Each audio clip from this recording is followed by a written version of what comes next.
세 번째 강의인데요. 이 세 번째 강의에서는 림스에서 가장 여러분들이 많이 쓰시게 될 남은 세 가지 기법에 대해서 알아보도록 하겠습니다. 그 첫 번째가 add, 상상을 더하라입니다. 실제로 특허들을 분석을 해보면 가장 쉽게 아이디어를 발상하고 구현하는 게 기존에 있던 무엇인가에 something new, 새로운 것을 하나 더 가미를 해서 발명을 하는 사례가 가장 많습니다. 그래서 여러분들이 상상하실 수 있는 것 혹은 일상에서 관찰하실 때 좋아 보였던 것들을 추가해 주심으로써 문제를 해결하고 세상에 없던 것을 발명을 할 수가 있는데요.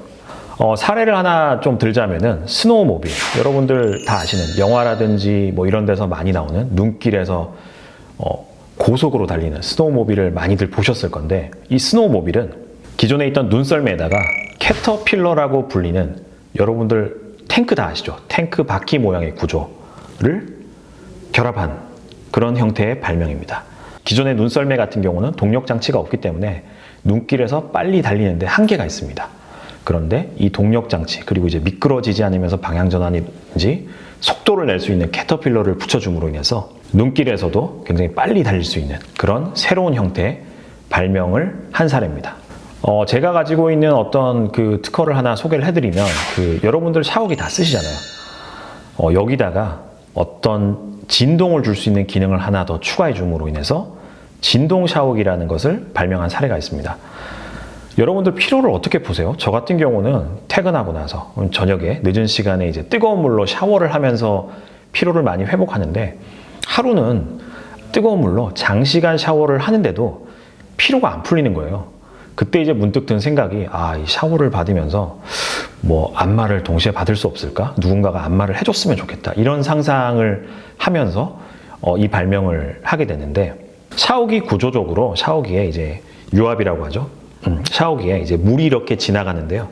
이 물을 동력 장치로 사용하면서 편심추라는 것을 하나 중간에 넣어줍니다. 편심추라는 것을 넣어주면은 이 프로펠러가 돌아가는데 중간에 이제 축이 생기는 것이 아니라 조금 삐딱하게 축이 생겨요. 그래서 동일한 물이 지나갈 때 약간 엇박자로 자연스럽게 이제 모터 역할을 할 수 있도록, 동력 역할을 할 수 있도록 고안을 한 건데, 이 발명을 통해서 이제 특별히 동력 장치가 없이 샤워기 수압을 느리게 때렸다, 강하게 때렸다, 이것을 이제 반복해 줄 수 있는 진동 샤워기를 고안했던 사례가 있습니다.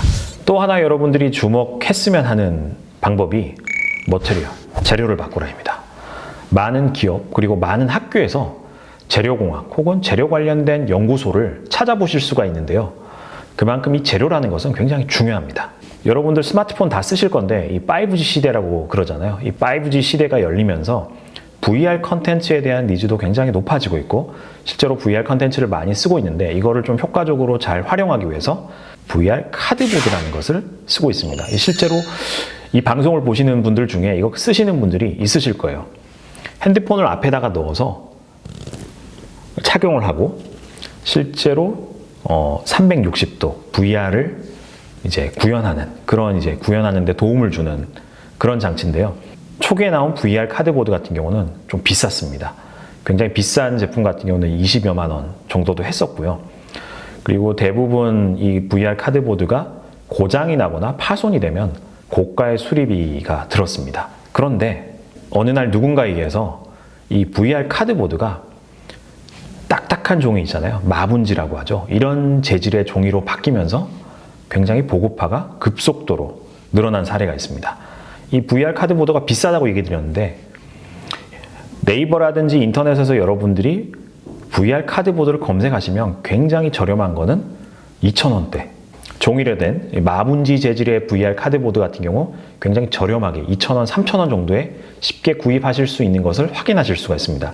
이렇게 재료를 바꿔줌으로 인해서 사용하다가 파손이 되거나 고장이 나더라도 부담 없이 새로 구입하고 사용할 수 있도록, 이렇게 가격에 대한 진입장벽이 낮아짐으로써 보급화시키는 이런 발명의 사례도 있습니다.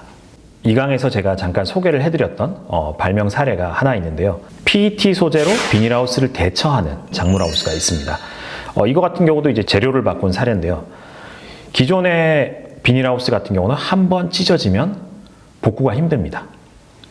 수리를 하기 위해서는 전체 공사를 해야 되는 경우가 많은데, 이 부분적으로 이 파손된 비닐하우스를 쉽게 수리하기 위해서 모양 자체도 바꿨지만은 재질 자체를 비닐하우스가 아닌 잘 찢어지지도 않으면서 빛이 투과되고 비닐하우스 효과를 낼 수 있는 다른 소재를 찾았는데 그게 바로 PET 소재입니다. 여러분들이 이제 페트병에 든 물 같은 거 드실 때 쉽게 접하실 수 있는 이 재질은 비닐만큼은 아니지만 그래도 굉장히 저렴합니다. 그래서 비닐하우스를 대처할 수 있는 아이디어로서 이 PET 소재를 활용한 발명을 한 사례가 있습니다. 림스의 마지막 컨셉, 마지막 기능으로서 이제 소개를 해드리는 것은 쉐이프, 모양을 바꾸라입니다. 최근에 여러분들이 제품을 구입하실 때 어떤 요소를 많이 보세요? 뭐 기능도 보고 브랜드도 보실 겁니다. 하지만 디자인을 또 굉장히 많이 보시게 되죠. 이 디자인이라는 것을 바꿈으로 인해서 제품의 내구력이 좋아진다든지 제품의 기능이 확장된다든지 이런 사례가 많은데요. 대표적인 사례 하나가 커브드 모니터입니다. 게임을 즐기시는 분들 같은 경우는 커브드 모니터 한 번 좀 탐내시거나 사용해 보신 경험이 있으실 텐데요. 커브드 모니터 같은 경우는 아무래도 이제 라운딩 져져 있다 보니까 몰입감이 굉장히 높죠. 이 디자인 아이디어에서 역으로 커브드 모니터 같은 경우는 이 굴곡질 수 있는 디스플레이 개발로 연결됐던 사례입니다. 실제로 제가 하나 아이디어를 냈던 사례 중에 하나가 친환경 가로수라는 게 있습니다. 친환경 가로수. 10수년 전에 이런 아이디어를 냈을 때, 야, 그게 현실적으로 가능하겠냐 했었는데, 가로수의 역할이 뭔가요? 가로수의 역할이 주변에 이제 발생하는 오염 물질을 흡수해주고, 산소를 발생시켜주고, 신미감도 주고, 뭐, 때때로는 주변의 습도라든지 이런 것들도 이제 조정해주는 기능이 있는데, 이 모양을 그대로 기계 장치로 만들고요. 태양 전지판을 여러분들 머릿속에 있는 태양 전지판은 대부분 각진 모양인데 이것을 나뭇잎 형태의 모양으로 바꿔서 친환경 가로수를 고안했던 사례가 있습니다. 실제로 이 아이디어를 내고 공개가 된 이후에 많은 국가에서 다양한 형태의 이런 비슷한 아이디어 발명 사례가 있습니다. 친환경 가로수 형태를 여러분들이 쉽게 찾아보실 수가 있습니다. 오늘은 림스에서도 가장 많이 활용이 되는 add, 상상을 더하라, 그리고 재료를 바꿔주는 부분, 그리고 모양을 바꿔주는 부분, 이 기능들에 대해서 살펴봤고요. 이 기능들을 통해서 어떤 발명 사례가 있었는지에 대해서 알아보았습니다. 다음 시간에는 이 림스 컨셉에 대해서 이해하신 림스 컨셉을 여러분만의 노하우를 접목시켜서 쉽게 활용을 하실 수 있는 아이디어 블록에 대해서 소개를 해드리도록 하겠습니다. 감사합니다.